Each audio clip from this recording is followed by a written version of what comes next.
এবং যেভাবে ফোর্সের লিডারশিপরা তাদেরকে পোট্রে করার চেষ্টা করেন যে এগুলো বিচার আচার করলে পরে এটা ডিমোরালাইজ হবে। আরে আপনি দৈত্য বানাইছেন, দৈত্যের বিচার করবেন না, তাহলে কি নতুন দৈত্য বানাবেন? তাহলে আমার ফোর্সকে নিয়ে সিরিয়াসলি যেটাকে বলা যায় ডিটারিকিফিকেশন, ডি ইজিপ্টাইজেশন অথবা ডি পাকিস্তানাইজেশন করতে হবে। এখানে আমার ফোর্সের এই 3টা মডেল এই ফোর্সগুলোরে খায়া ফেলাইছে। Turkish model, Egyptian model, Pakistani model. এখানে ব্যবসা করব, খাওয়া দাওয়া করব, গরুর চাষ করব, মুরগির চাষ করব, ডিম বানাইবো, দুধ বানাইবো। সে যুদ্ধ করবে না। যুদ্ধ করবে কার বিরুদ্ধে? সীমান্তে করবে না, সে যুদ্ধ করবে নিজের নাগরিকের বিরুদ্ধে। আমরা বেশ কয়েকজন যথেষ্ট ঝুঁকি নিয়ে আপনার এই গুমের বিরুদ্ধে মায়ের ডাকের যে ইভেন্টগুলো হতো সেখানে আমরা চিৎকার চেঁচামেচি করেছি, কথা বলেছি। ডিজিএফআই থেকে, এনএসআই থেকে আমাদেরকে বহুবার বলা হয়েছে যে আপনি কিন্তু ইতিমধ্যে গুমের থ্রেশহোল্ড পার করে ফেলছেন। সো আমরা আপনার শুভাকাঙ্ক্ষী, আপনি এই ধরনের প্রোগ্রামে যাবেন না, এই ধরনের কথাবার্তা বলার দরকার নাই আর কি। তো আমি বলতাম যে ওটা তো হিত্র যেদিন পার করেছি ওই থ্রেশহোল্ড তো ওখানে বিনে ফালায় দিয়ে আসছি।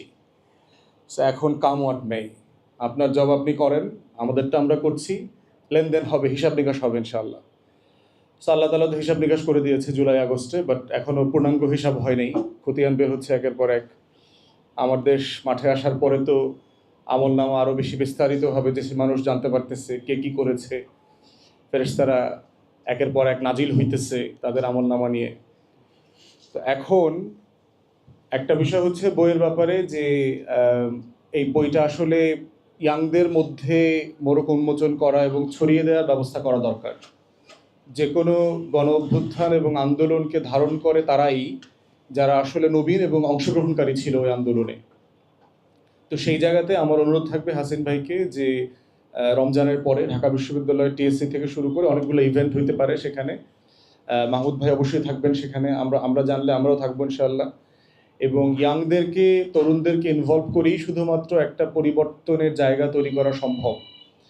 কারণ মুরব্বীরা ঐতিহাসিকভাবেই হচ্ছে সবসময় প্রত্যেকটা জাতির সাথে বেইমানি করছে। এখানে অনেক মুরব্বী আছেন, বেয়াদবি নেবেন না। ঐতিহাসিকভাবে এই দেশকে গত 16 বছর বেচা বিক্রি যারা করছেন তারা আসলে মুরব্বীরা করেছেন। একটু চাকরির জন্য, একটা প্রমোশনের জন্য, একটু ডিসি হওয়ার জন্য, একটু এসপি হওয়ার জন্য, একটু জেনারেল হওয়ার জন্য, একটু সিজিএস হওয়ার জন্য, তারপরে আপনাদের আরও কৃষি পিএসএটিস আছে, চিফ হওয়ার জন্য। মানে এই ধরনের আপনার যাদেরকে সোন ইন করা হয়েছিল সভরেন্টিকে রাখবার জন্য, তারা আর এক দেশে গিয়ে লবি করে জেনারেল হওয়ার জন্য শুধুমাত্র সভরেন্টি যেন বিক্রি করে দেয়। এই উর্দির প্রতি আমাদের যে শ্রদ্ধা, কথায় কথায় দেশপ্রেমিক দেশপ্রেমিক দেশপ্রেমিক বলতে বলতে শুনতে শুনতে আমরা ক্লান্ত হয়ে গেছি। যে কাগজপত্রে ওনাদের কথা লেখা দেশপ্রেমিক, আর সারা দিন ওনারা করে হইল দেশের বিরুদ্ধে কাজ। সারাদিন ওনারা দেশের বিরুদ্ধে কাজ করে। এর মানে বলছি না যে ওনাদের দেশের প্রতি অবদান নাই, এবং এটাই হচ্ছে আয়রনি। দেশটা স্বাধীন করলো কারা আসলে? কাদের নেতৃত্বে যুদ্ধ সংগঠিত হয়েছে? যিনি স্বাধীনতার ঘোষণা দিলেন উনি একজন মিলিটারি অফিসার, আর্ম ফোর্সেসের প্রত্যেকটা সেক্টর কমান্ডার, অলমোস্ট প্রায় ডেপুটি সেক্টর কমান্ডারও যারা ছিলেন সবাই আর্ম ফোর্সেসের অফিসার ছিলেন।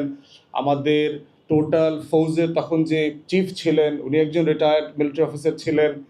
এই মানুষগুলো যারা দেশের স্বাধীনতা সার্বভৌমত্বের জন্য সুপ্রিম স্যাক্রিফাইস করলেন, সেই মানুষগুলো দিল্লির কাছে বাংলাদেশকে বন্দুক দিয়ে দিলেন 1/11-এর পর থেকে। এইটা আমরা যখন সমালোচনা করি না, সাকিব ভাই রাইটলি পয়েন্ট আউট করেছেন, বাংলাদেশে ক্রিটিক্যাল পার্সপেক্টিভটা নিতে পারে না, মনে করে পার্সোনালি নেয়। আমরা যখন আর্ম ফোর্সেসকে ক্রিটিক করি, একজন মিলিটারি অফিসার পার্সোনালি নেয়, নিয়ে মনে করে যে আমার সমালোচনা করছে। আমরা যে আসলে রাষ্ট্রের প্রত্যেকটা ইনস্টিটিউশনকে ক্রিটিক করি কেন? কারণ রাষ্ট্রটা যেন রাষ্ট্র হয়ে ওঠে। যেই ঘোষণাপত্রের আলোকে বাংলাদেশটা বাংলাদেশ হবার কথা ছিল, সাম্য, মানবিক মর্যাদা, সামাজিক সুবিচার, আমার রিপাবলিক, আমার ফ্রি অ্যান্ড ইন্ডিপেন্ডেন্ট কান্ট্রি, আমার স্বাধীনতার ঘোষণাপত্রে আকাঙ্ক্ষাটা কী ছিল?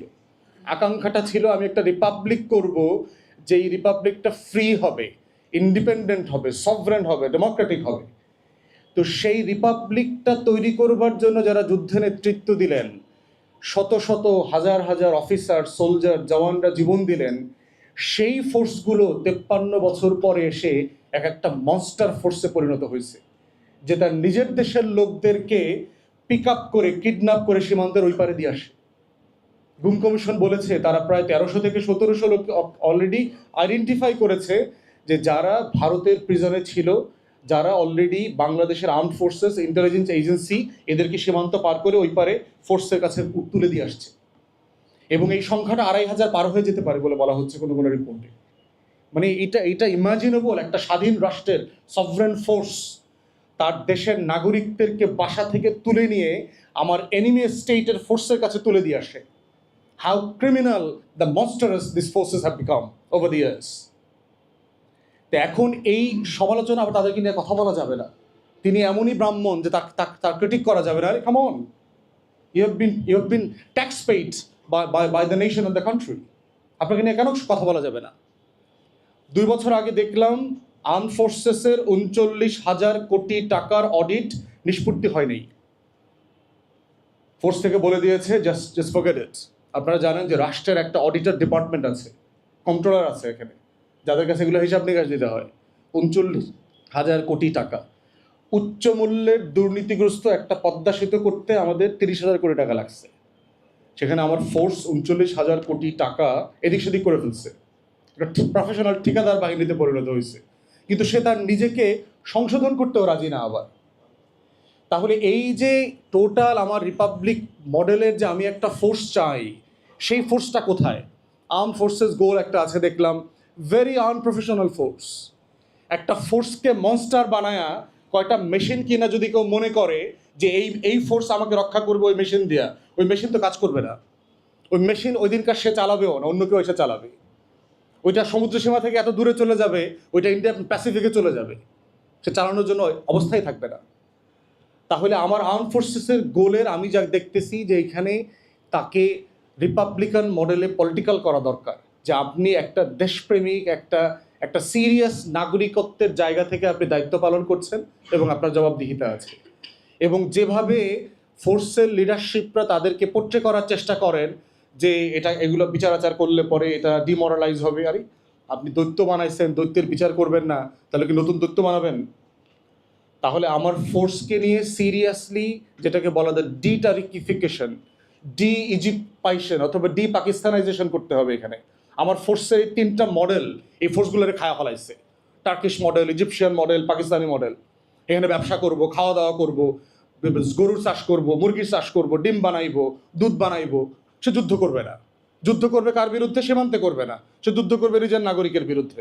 তাহলে এই ফোর্স তো আমি বানাই নেই, এই ফোর্সের জন্য তো ট্যাক্স পেয়াররা টাকা দেয় না। অতএব এই যে ডিটার্কিফিকেশনটা ভেরি ইম্পর্টেন্ট, ক্রিটিক্যাল আমার এই ফোর্সগুলোকে রিপাবলিকান ফোর্স করার জন্য।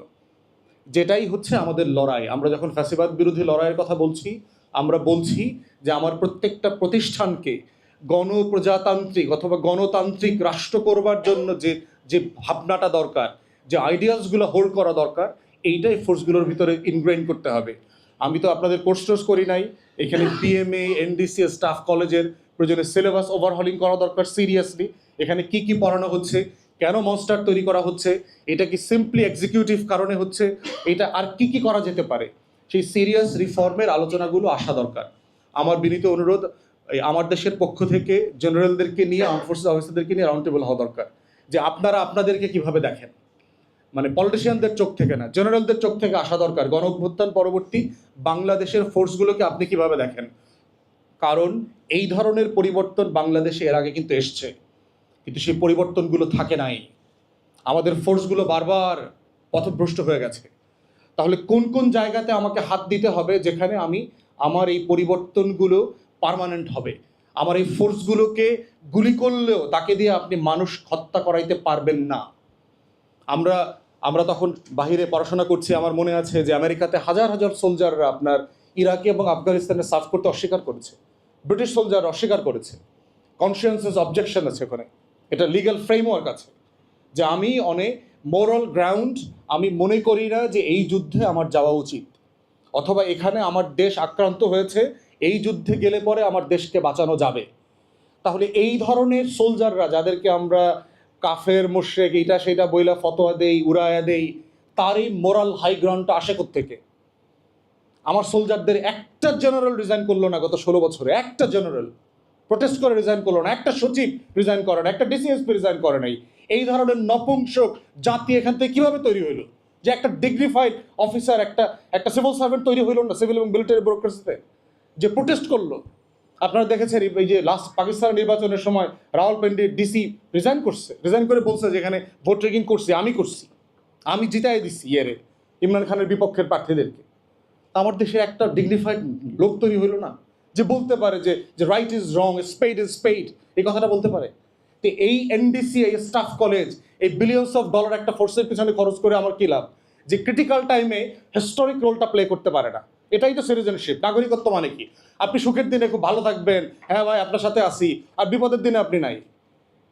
নাগরিকত্ব মানে হচ্ছে যে আপনি মোস্ট ক্রিটিক্যাল টাইমে, মোস্ট ডিফিকাল্ট টাইমে মোস্ট হিস্টোরিক রোলটা প্লে করবেন। এটা হইল সিটিজেনশিপ। এটার মানে হইল যে আপনি ঐতিহাসিক দায়িত্বটা পালন করতে পেরেছেন। এটার মানে হইল যে আপনি সভরেন ফোর্সের রেসপন্সিবিলিটি নিতে পেরেছেন। এই জন্যই তো এত ট্রেনিং, জীবন দেওয়ার জন্য ট্রেনিং। সেটা তো কেউ দিলেন না আপনারা। তো এই যে ফোর্সগুলোকে সিরিয়াসলি ওভারহলিং করা দরকার। এবং শুধু ফোর্স না, আপনারা যারা আমাকে চেনেন, মাহমুদ ভাইকে চেনেন, আমরা রাষ্ট্রের প্রত্যেকটা ইনস্টিটিউশন নিয়ে একই ফর্মে কথা বলেছি। ব্যাপারটা এরকম না যে আমি এন্টি মিলিটারি অথবা এন্টি অমুক সমুক, এটা না। বরং এবি পার্টির পক্ষ থেকে আমরা 2020 সাল থেকে বলছি যে আমাদের 1 কোটি রিজার্ভ ফোর্স দরকার। আর্ম ফোর্সেসের নেতৃত্বে আমাদের 1 কোটি তরুণ তরুণীকে ট্রেন করা দরকার। সব for all kind of disaster, সেটা বন্যা হোক, খরা হোক, সেটা ভূমিকম্প হোক, কোস্টাল ফ্লাড হোক, রিহ্যাবিলিটেশন হোক, তারপরে হচ্ছে আপনার ওএমএস এর চাল ডিস্ট্রিবিউশন হোক, যে কোনো মানবিক কাজে। And for the highest reason, the last reason যদি দরকার হয়, তারা রাষ্ট্রের স্বাধীনতা সার্বভৌমত্বের জন্য দাঁড়াবে, সেটাও হতে পারে। তো এই বাস্তবতায় আমরা বলছি যে আমাদের এই রাষ্ট্রটাকে আমরা বলছি যে যখন গণ-অভ্যুত্থান পরবর্তী বাস্তবতায় ঢেলে সাজাতে হবে, এর মানে হচ্ছে এর প্রত্যেকটা প্রতিষ্ঠানকে ঢেলে সাজাতে হবে, তখনই রাষ্ট্রটা ঢেলে সাজবে।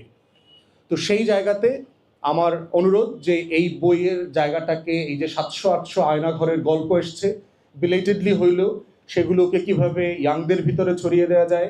হাসিন ভাই একজন কমান্ডো মানুষ, উনি ওই একটা কমান্ডো অপারেশনের মতো করে এই বইটাকে তরুণদের মধ্যে নিয়ে যাবেন যেভাবে সম্ভব।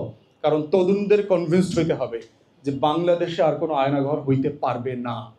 যদি কেউ করার চেষ্টা করে আমরা তাকে প্রতিহত করবো, আমরা লড়াই করব। সেই আকাঙ্ক্ষা ব্যক্ত করে আমার বক্তব্য শেষ করছি। সবাইকে ধন্যবাদ। সালাম আলাইকুম। প্রিয় দর্শক, এতক্ষণ আমরা কিছু গুরুত্বপূর্ণ কথা শুনছিলাম, যেটি আমরা প্রিভিয়াসে অনেক সময় দেখেছি। দেশের আইন শৃঙ্খলা বাহিনীতে বিভিন্ন ব্যবসাতে ইনভলভ তারা এখনো আছে, এবং আমরা বিভিন্ন জায়গায় কিন্তু তাদের প্রতিষ্ঠানগুলো বিভিন্ন পণ্য বা বিভিন্ন প্রোডাক্ট কিন্তু আমরা দেখতে পাই। বিভিন্ন সেক্টরে তারা ব্যবসা প্রতিষ্ঠান খুলেছে এবং ব্যবসা পরিচালনা করছে। সেই জায়গা থেকে দেশের জনগণও তাদের দ্বারায় বা বিভিন্ন সময় প্রিভিয়াস গভর্নমেন্টের আমলে বিভিন্ন সময় বিভিন্ন ফোর্সের দ্বারা কিন্তু দেশের মানুষ সাধারণ মানুষ নির্যাতিত হয়েছে, এবং বিভিন্ন রাজনৈতিক ব্যক্তিবর্গরাও কিন্তু গুম খুনের শিকার হয়েছে। তো সেই দিক থেকে যদি আমরা বিবেচনা করি, দেশের যারা ট্যাক্স পে করে, দেশের মানুষ যারা ট্যাক্স পে করে, তাদের টাকায় এরকম ফোর্সে যারা কাজ করে তাদের সকল ধরনের সুযোগ সুবিধা তারা পেয়ে থাকে। সেই দিক থেকে যদি তারা দেশের বিরুদ্ধে, মানুষের বিরুদ্ধে কাজ করে, সেটি অবশ্যই দুঃখজনক। এই জায়গা থেকে নিজেদের অবশ্যই তারা শোধরাবে, এবং যারা এই জাতীয় কর্মে জড়িত ছিল তাদেরকে সঠিক বিচারে আওতা এনে তাদেরকে বিচার করা উচিত, এবং তাদের দিক দিয়ে অবশ্যই প্রতিবাদী ভাষায় মানুষ কথা বলবে। এবং রিসেন্টলি বিভিন্ন ব্যক্তিবর্গ এই বিষয়ে কথা বলছেন, অবশ্যই তাদের শোধরানোর বিষয় আছে, এবং তার নিজেদেরকে সঠিক পথে পরিচালনা করবে এই আশা ব্যক্ত করে আজকে এ পর্যন্তই। আল্লাহ হাফেজ।